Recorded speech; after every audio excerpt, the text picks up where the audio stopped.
Welcome to the Biz Gone Social Podcast. We help entrepreneurs navigate how to get known, get customers, and get the edge over their competition. Here is your host, Lorraine Duncan.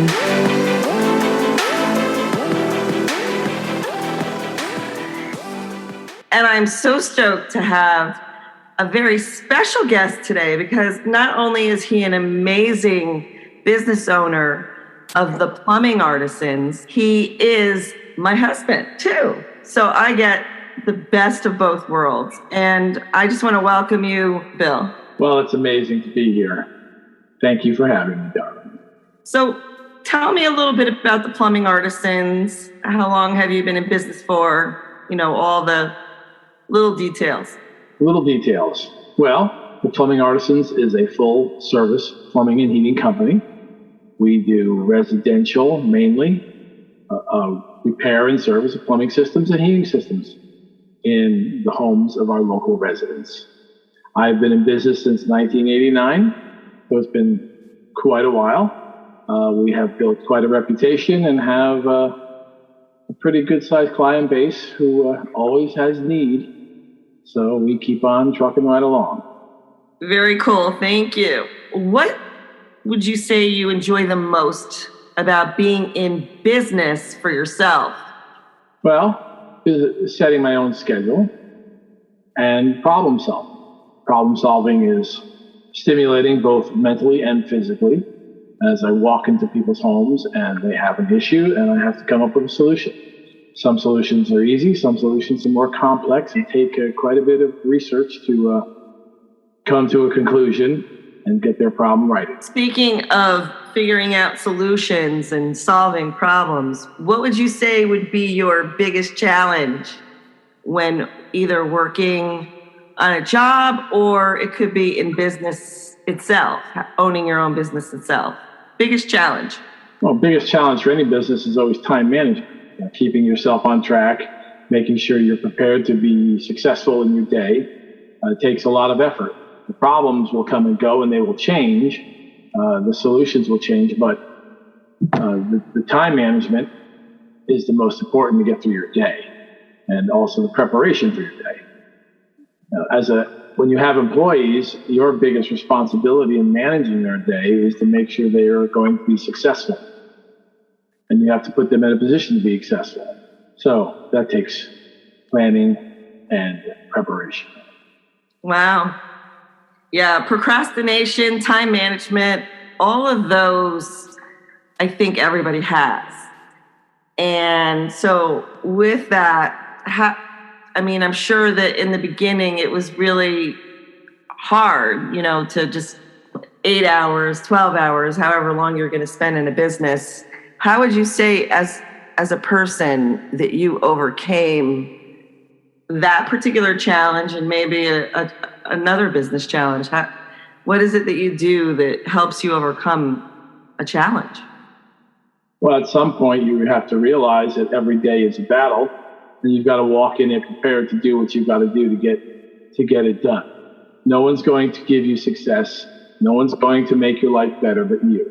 So if you don't approach your work day with that same mentality that I'm going to make my day a success, no, that's not going to happen. So that's how I've always approached my day, from the first moment I get up in the morning to the moment I step back in the house at night. That today is going to be a fight, and I'm going to do my best. I may not always win the fight, but I'm going to be in it. Yes, that's so true. Every day is a fight. And I was just wondering, you have, I'm going to bring this in, you have a tattoo on your forearm. And tell us a little bit about that tattoo and what it says. Well, the tattoo is the emblem of the United States Navy's Seabees. And the slogan of the Seabees is "Can Do." And when I joined the Seabees for a little while, that kind of attitude kind of stuck. And that, you can do whatever you put your mind to. And so whether it comes to having fun, wanting to learn how to play music, wanting to be the best at something, wanting to solve a puzzle, be an artist, whatever it may be, if your mindset is the most important thing you have going into it. And my mindset is I'm going to get it done one way or another. And you have to find a way. Right. I think that is something that we all could put into our lives, that definitely we all can do it. And in anything we do, we can excel and we can do it. One thing that I wanted to ask you is that in business, sometimes we have to make an important decision, but quickly. Talk about a time where you had to make a important decision quickly in your business. There's been a lot of decisions that had to be made. I don't know how quickly. Probably when I go on an estimate, okay, and I meet, this future client.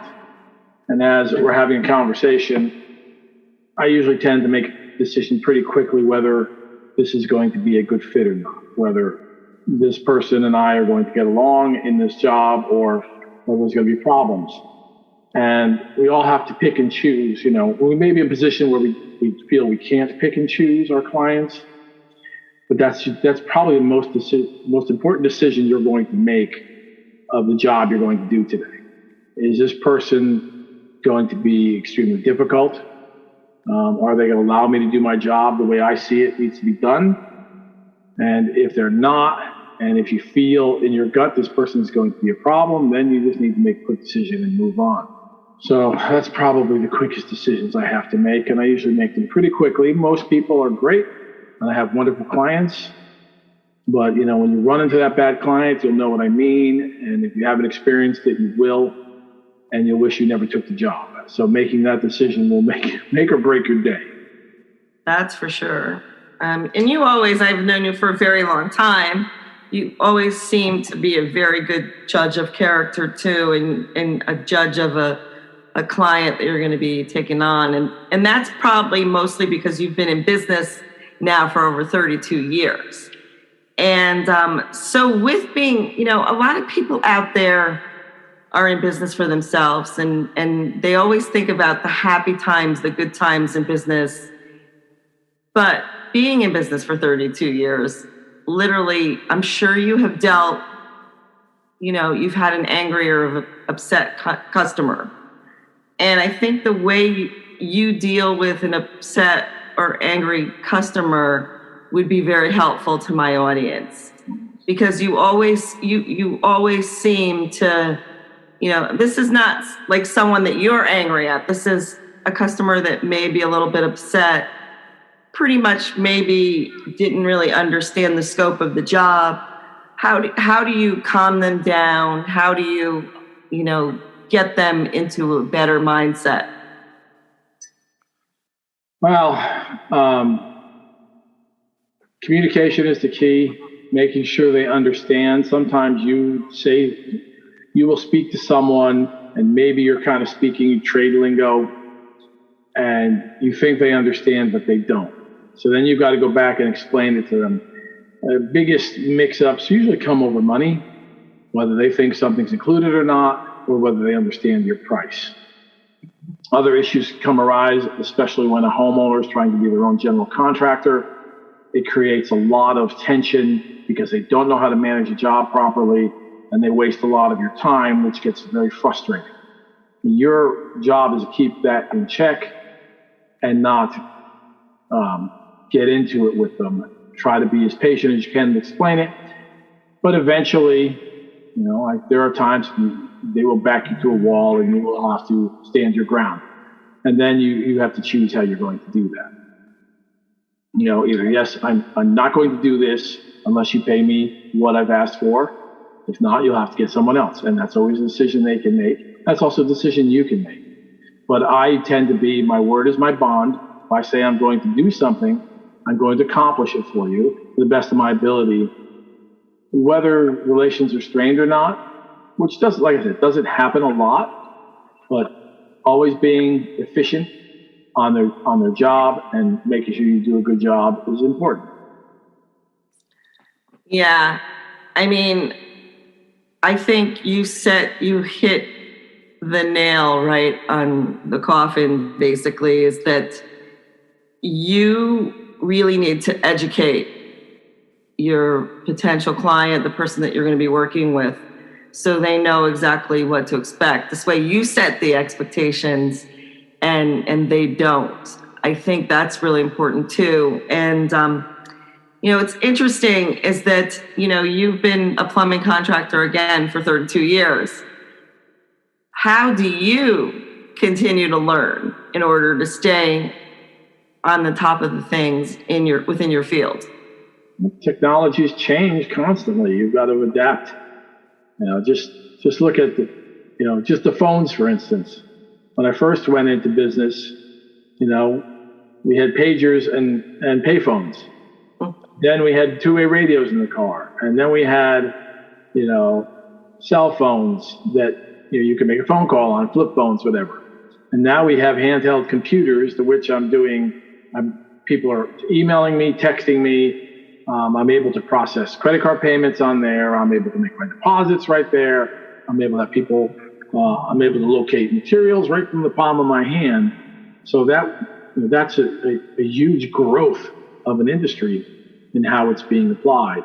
A lot of companies have laptops right in their truck, so they can do everything right there. So things are changing constantly. Heating equipment has gotten much more technical, and you have to understand electronics and understand how to troubleshoot each individual piece of equipment. So you have to learn each piece of equipment. So it's constantly something new. Again, it goes back to problem solving and how do you solve this problem. Yeah, it's so funny. You kind of definitely dated yourself, and with mentioning pagers and pay phones. Oh my! I have two last questions. One is, what keeps you up at night? Even though I know, because I've known you for so long, you hit the pillow and you fall right to sleep. But what is it that keeps you up at night? There's always stress. Usually it's cash flow. Managing cash flow is tricky, especially in a service type business where your cash flow is constantly a roller coaster. So that can be stressful. Other than that, there's been a few jobs that I've stressed over, but very little. I don't like to take that in with me. I try to leave my troubles outside when I come into the house at night. That's something I've never burdened you with. Whether I had a good or bad day, you really never knew. And I think that's important to come home to your family with the right attitude. And so you can be with your family, be with your children, and enjoy that time and be in that moment. You can't stress about the problem of the day. That problem's going to be there in the morning to pick up at 8 o'clock when you walk out the door. And that's where I leave it. Absolutely. You have always been good with that. You've been a very good husband and also very attentive and a good father. So that is something, as a business owner, you really have to remember, is that leave the work at home, and when you come home, be fully present with your family. What I always like to ask this question to all my guests is that if there was one, I have a lot of business owners that are listening to this podcast, and if there was one piece of advice that you could give to them, what would that be? Save more. Save for that rainy day, save for that slow period, be prepared. The only thing that really held us together through the crash of 2007 to 10 was the fact that we had I had put aside a slush fund, and for every deposit I made, I put 2% away and kept that just in case, just for that time. And that's what helped really get us through that initial 2 bad years of 2007 housing crunch. So be prepared, take 2%. Every deposit you make, take 2% and save it. I heard that at a seminar one time, and it was probably some of the best advice I heard. So true. And then now recently, we had the whole COVID situation. And so I'm sure that a lot of people who got laid off or lost their jobs, it would have been really helpful if they did have that 2% saved. So very, really, really great advice. Not only are you my husband, not only are you a plumbing contractor, but you also have a very unique thing that you do. and you also make money at doing that too, is that you are a bass player in a band called Blame It on the Dog. And why don't you tell us a little bit about that feat that you made and how that balances you out, and talk a little bit about, I guess, a July and September concert that people could go to if they live local. Well, my path in music has been an interesting one. In my mid-40s, I did a job for a fellow in Westport who taught cello. And I thought it would be cool to learn how to play cello. So I took lessons and I did learn how to play it. And then my church needed a bass player, so I picked up bass, and then I can read bass clef. I should be able to play bass. And I thought it would be pretty simple, which I realized it was quite a bit more complex than I realized as I got into it more. And then I found it just kind of realized that was the instrument for me. And I've been in a couple bands, and this one has been really good. We're going on 4 years together. I'm the oldest, not anymore, but I'm one of the older guys in the band. We have 2 old guys and 2 young guys. And the singer is really talented vocally and his guitar playing. And his music style was 90s and reggae, neither of which I was really all that into. But I have really grown to love it. I love the message of Bob Marley. I love the feel of reggae, the way it makes you feel. I love being kind of in the background of the band, but really being the one that holds the whole thing together. It's a really unique feeling, and it does motivate me. And we enjoy it, and it has rounded me in a lot of ways. Yes, and it's so much fun too. And I think that, after hard days of work, and you work really hard, literally, this is a way that you can relax and just do what you really want to be doing. And you also recently got your real estate license. And I'm not going to really talk a lot about that, but all that to say that you're very talented. And I want to read this definition because you actually are a Renaissance man. And the definition of a Renaissance man is a person with many talents or areas of knowledge. And there's not anything, speaking of, the can-do and the problem solving, it's just not limited to plumbing, or not limited to, trying to figure out a song, or not limited into selling a house. But the bottom line is that every situation that comes up in life, you can do it. You can fix it. You can make it better. You can solve that problem. So, long story is, I just want to thank you, and thank you for being a guest on my podcast.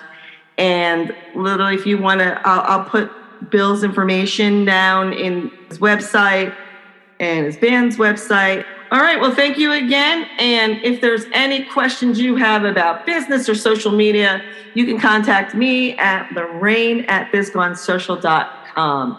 Have a really great week. Thanks for listening to the Biz Gone Social podcast. Find us on Instagram at BizGoneSocial for extra tips. Check back weekly for new episodes. Until next time, stay social.